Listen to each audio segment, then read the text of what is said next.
Olá, seja bem-vindo a mais um FIS News.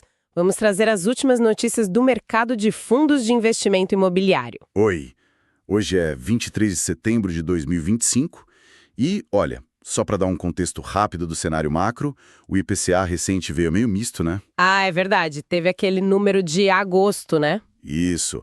Agosto foi deflação, menos 0,11%, mas aí julho e junho tiveram altas, 0,26% e 0,24%. Isso sempre mexe um pouco com as expectativas, né? Principalmente para ativos de inflação ou mesmo para o custo do dinheiro. Boa lembrança. E esse cenário, claro, influencia as decisões dos gestores que a gente acompanha, e hoje a gente vai ver justamente isso, como os fundos estão se mexendo. Tem estratégias bem diferentes aparecendo. Exato.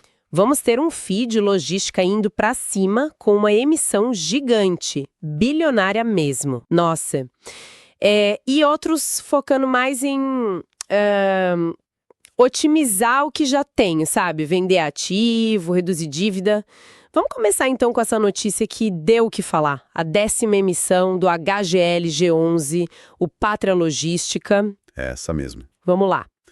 Então, no dia 22 agora, eles soltaram um fato relevante com os detalhes. Já estava aprovado pelos cotistas lá desde julho, né? É uma oferta pública, resolução CVM 160, ou seja, aberta para o público geral mesmo, não só para qualificado. E o tamanho da oferta é que impressiona, né? 2 bilhões de reais no lote inicial. O que uma captação desse tamanho indica para a gente? Qual a visão da gestão para o setor logístico agora? Olha, sem dúvida indica uma confiança bem forte na demanda por galpão, por logística e uma estratégia clara de crescimento, né?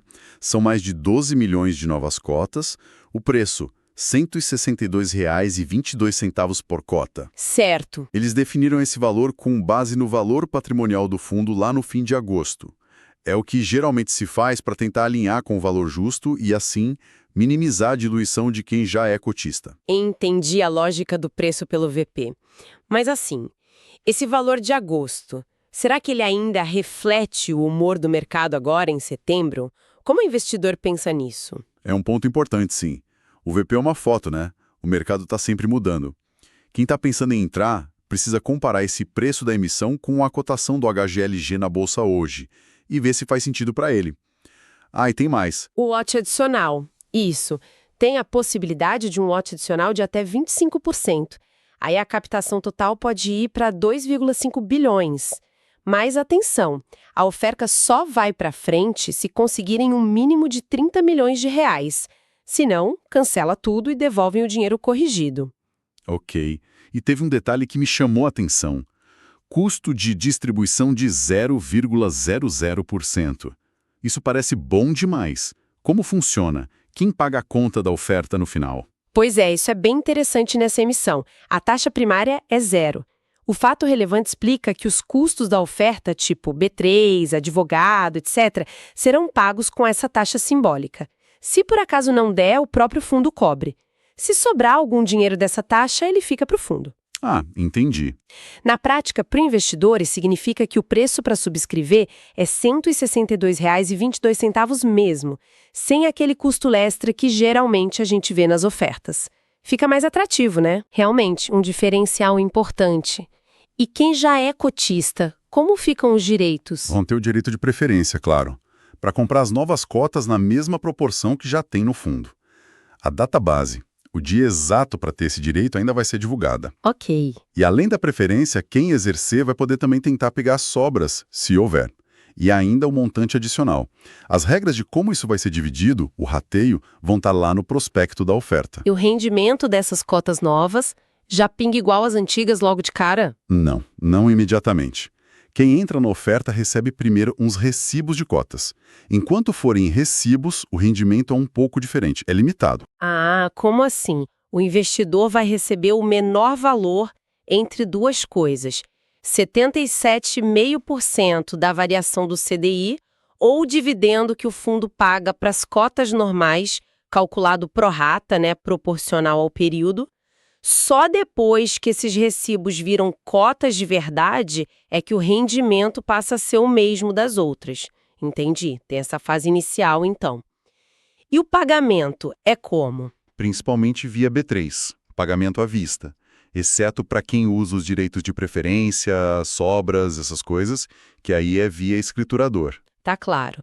E o destino dessa grana toda, até 2,5 bilhões, o que eles pretendem fazer? O principal objetivo é comprar mais imóveis, né? Novos ativos logísticos que estejam alinhados com a política do fundo. Mas também podem usar uma parte para pagar alguma dívida que já exista, ou para formar uma reserva de caixa para o fundo. Claramente é uma emissão para crescer, para expandir mesmo. Faz todo sentido. Uma aposta forte no crescimento logístico. Bom, saindo dessa mega emissão, vamos para outra ponta da estratégia. Gestão de portfólio, venda de ativos. O RECT 11, que é o REC Renda Imobiliária, também soltou notícia no dia 22. Isso mesmo. O RECT 11 comunicou que vendeu 2 conjuntos comerciais, ficam lá no Canopus Corporate Alphaville, em Barueri. São quase 2.300 metros quadrados que, importante, estavam vagos. Vagos e tinha um detalhe, né? Core and Shell. Exato, Core and Shell. Só para todo mundo ficar na mesma página, Core and Shell é aquele imóvel no osso, certo? Sem acabamento, sem piso, forro, nada. Precisa de um investimento pesado para deixar pronto para o uso. Perfeito. É a estrutura bruta. E isso, claro, influencia no preço, no aluguel, no tempo que leva para ocupar. A venda foi fechada por 13 milhões de reais. E como foi o pagamento? Deram um sinal de 10%, 1,3 milhão de reais, que o fundo já recebeu. O restante vai ser pago em 60 parcelas mensais. 60 parcelas é bastante tempo. Como é que o fundo se protege da inflação e do custo do dinheiro nesse prazo todo? Bem pensado. As parcelas vão ser corrigidas todo mês pela variação positiva do IPCA. E sobre esse saldo corrigido, ainda tem juros de 0,35% ao mês, dá uns 4,28% ao ano, mais ou menos. Ah, bom! IPCA mais juros. Isso ajuda a preservar o valor do dinheiro ao longo do tempo. E outra coisa boa, o comprador já assumiu na hora todas as despesas dos imóveis, IPTU, condomínio, isso já saiu do custo do fundo imediatamente. E o dinheiro dessa venda vai para onde? Crescimento também, como um HGLG. Não, aqui o plano é outro. A gestão informou que os recursos vão ser usados para reduzir o passivo do fundo, ou seja, pagar dívidas mesmo. É uma estratégia de desalavancagem, de otimizar a estrutura de capital. Interessante ver essa diferença de foco, né? Um emitindo bilhões para crescer, outro vendendo para abater dívida. E esse valor da venda, 13 milhões, como ele se compara com o que estava registrado no fundo? Foi um bom negócio? Olha, vamos aos números. Venderam por 13 milhões. O custo de aquisição desses imóveis para o fundo, o custo caixa, era 12,35 milhões. Então, acima do custo. Ok. Porém, o valor contábil que veio da última avaliação lá em dezembro de 2024 era maior. 15,53 milhões de reais. Ou seja, venderam acima do custo histórico, mas abaixo do último valor patrimonial avaliado. Vender abaixo do VP sempre gera um burburinho, né? Mas pensando bem, imóvel vago, core and shell, dinheiro para pagar dívida, talvez a gestão avaliou que era melhor realizar esse caixa agora do que ficar com o imóvel parado gerando custo. Provavelmente foi essa a conta. Imóvel vago não gera receita e tem despesa, né? Condomínio, IPTU. A venda, mesmo abaixo do VP contábil, traz dinheiro para reduzir dívida que tem custo financeiro e ainda melhora o indicador de vacância do fundo, que caiu bem, de 10,13% para 7,85% com essa venda. Faz sentido. A gestão até comentou no fato relevante que continua trabalhando para alugar outras áreas que estão vagas e também para vender outros ativos que eles consideram que não são mais estratégicos para o fundo. Então, um movimento tático mesmo, para melhorar a saúde financeira e operacional.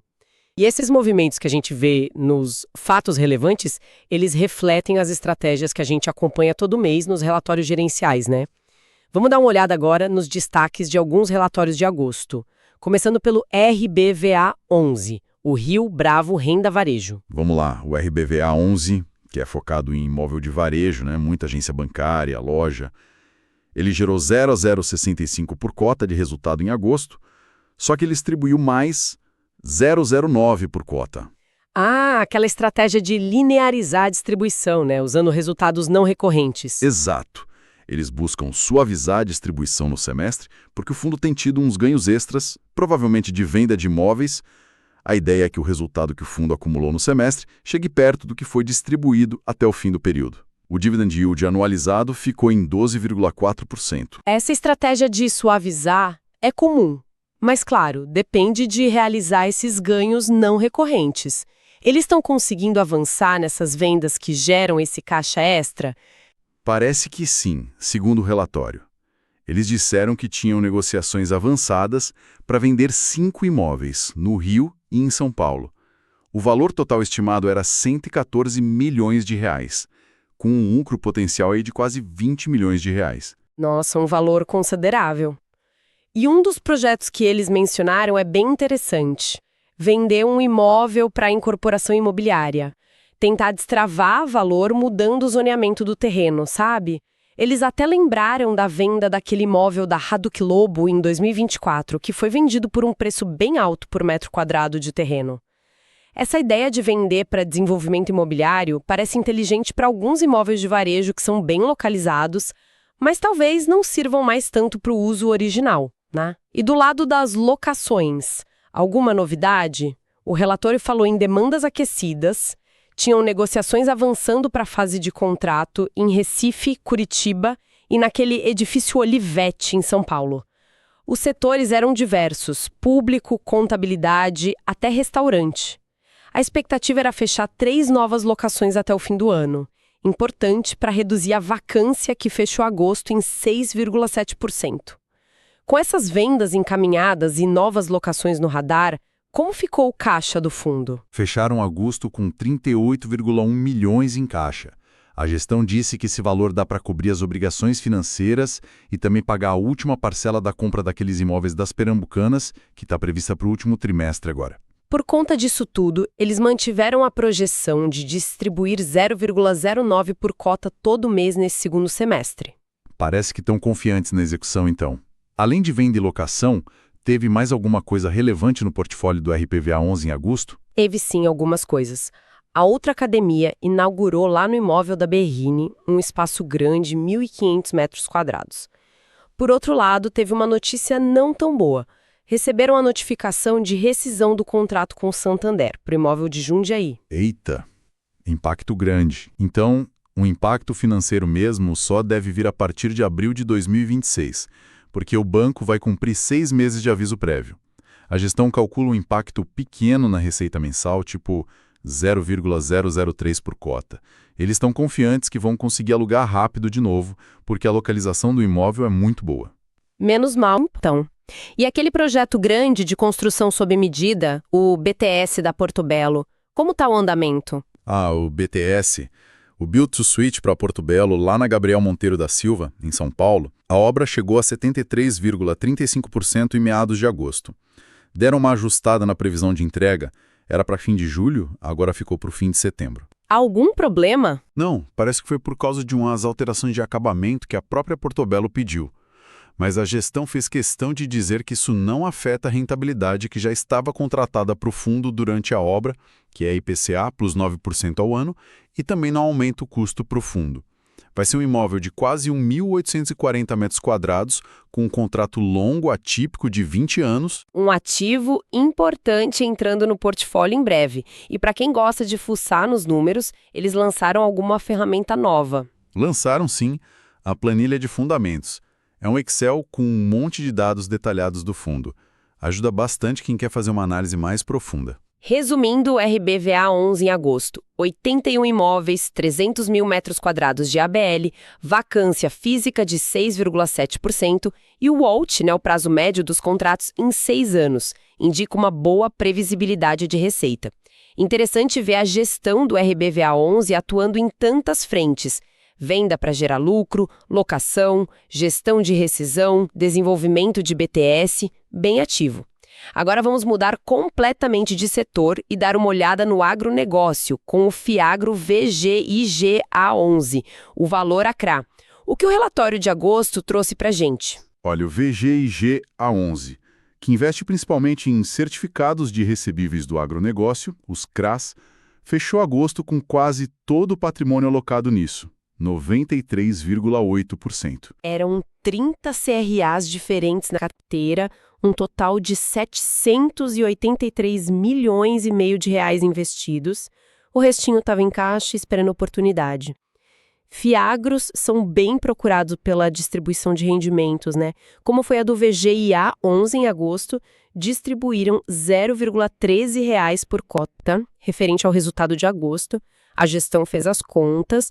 Isso deu uma rentabilidade líquida de CDI plus 2,1% ao ano, se a gente olhar pela cota patrimonial. Agora, se olhar pelo preço médio da cota na bolsa em agosto, a rentabilidade foi maior, CDI plus 3,3% ao ano. É sempre bom comparar as duas. Com certeza. E o fundo esteve ativo no mercado em agosto, comprando e vendendo CRAs. Sim, bem ativo, principalmente vendendo, na verdade. Compraram 8,5 milhões de um CRA chamado GT Foods, taxa de CDI plus 3,3%, mas olha as vendas. CRA Fiagro, 27,2 milhões, Belmiro Catelã, 10,8 mil, Cotrisoja, 4,0 milhões, Coppermil, 17,0 mil, Ilmo da Cunha, 12,1 mil e Mano Júlio, 11,2 mil. Nossa! Foi uma movimentação bem expressiva na venda, quase 80 milhões de reais, um giro considerável na carteira. O relatório dá alguma pista do porquê dessas vendas todas em agosto? Foi só gestão de caixa, realizar lucro, ou mudou a visão sobre esses créditos? O relatório não entra no detalhe do motivo de cada venda, sabe? Mas ele menciona que o foco principal continua sendo comprar novos ativos para diversificar ainda mais a carteira. Esse giro todo pode ser parte da estratégia de otimizar risco-retorno, né? Vender alguma coisa que talvez já valorizou bem, ou para abrir espaço para operações novas que eles acham mais interessantes agora. Faz sentido. A liquidez do fundo na bolsa também foi boa, 1,3 milhão por dia em média, e a base de cotistas é enorme, quase 169 mil pessoas. Um ponto que sempre preocupa em fundo de crédito é a segurança, as garantias, a adimplência. Teve alguma novidade nisso? Teve sim uma boa notícia. A gestão destacou que reforçaram as garantias de um CRA específico, o Cotribá Cargill. Incluíram os armazéns em alienação fiduciária. Com isso, as garantias totais dessa operação agora passam de 7 vezes o valor da dívida. Isso dá mais segurança para o fundo, claro. Ótimo. E segundo a gestão, o mais importante, toda a carteira de CRAs do fundo continua adimplente, tudo em dia, sem atrasos. Eles também disseram que não estão vendo riscos adicionais relevantes para a próxima safra nos setores onde eles investem. Boas notícias, então, sobre a saúde do crédito no VGIA 11. E o perfil geral dessa carteira de CRAs, como está hoje? Indexador, taxas, prazos? Uma característica-chave, 100% dos CRAs são indexados ao CDI. Isso protege da inflação, mas a rentabilidade fica amarrada na Selic, né? A taxa média ponderada de quando eles compraram esses CRAs é de CDI plus 5,12% ao ano. E a duration, que mede o prazo médio de recebimento, está em 1,4 anos. É considerada curta, o que reduz o risco de marcação a mercado se os juros de longo prazo variarem muito. E a diversificação dentro da carteira? Quais setores e regiões são mais fortes? A maior parte está concentrada em 2 segmentos. Cooperativas, com quase 40%, 39,3%, e distribuidoras de insumos agrícolas, com 32,2%. Depois vem produtores rurais, 18,0%, indústria, 7,5%, e o setor sucroalcooleiro, com 3,1%. Bem diversificado setorialmente. E geograficamente também. As operações têm exposição a devedores em 25 estados e no Distrito Federal. Isso ajuda a diluir riscos de clima ou economia de uma região específica. Entendi. Então, essa combinação de CDI, diversificação setorial e geográfica, garantias que eles estão buscando reforçar e um prazo médio curto, parece ser a receita do VGIA 11 para navegar nesse mercado de crédito do agro que é sempre dinâmico. Perfeito. Com essa análise do VGIA 11, a gente cobre os principais destaques dos relatórios gerenciais que saíram. Vimos hoje um panorama bem interessante, né? Desde a captação bilionária do HGLG11 para crescer forte, Exato. passando pela venda estratégica do RCT11 para reduzir dívida, até a gestão ativa do portfólio de varejo do RBVA11 e essa reciclagem da carteira de crédito agro do VGIA11. Sem dúvida. Mostra como fundos diferentes, atuando no mesmo mercado, adotam estratégias bem distintas para tentar gerar valor, dependendo do momento e do perfil do fundo. E isso, acho, levanta uma questão interessante para quem investe, né? Qual? Como essas estratégias, seja crescer rápido com emissão, seja otimizar vendendo o ativo maduro ou gerenciar ativamente o crédito, como elas podem mudar o perfil de risco e o retorno que a gente espera desses FIIs lá na frente. Acompanhar essa evolução constante da carteira e da estratégia é, assim, fundamental. Excelente ponto para a gente manter no radar. A dinâmica dos FIIs exige mesmo esse acompanhamento de perto das decisões da gestão. Agradecemos pela audiência, deixe um like, se inscreva e ative o sininho. Deixe também o seu comentário. Estamos no YouTube, no Spotify e no TikTok. Até o próximo episódio. Tchau, tchau.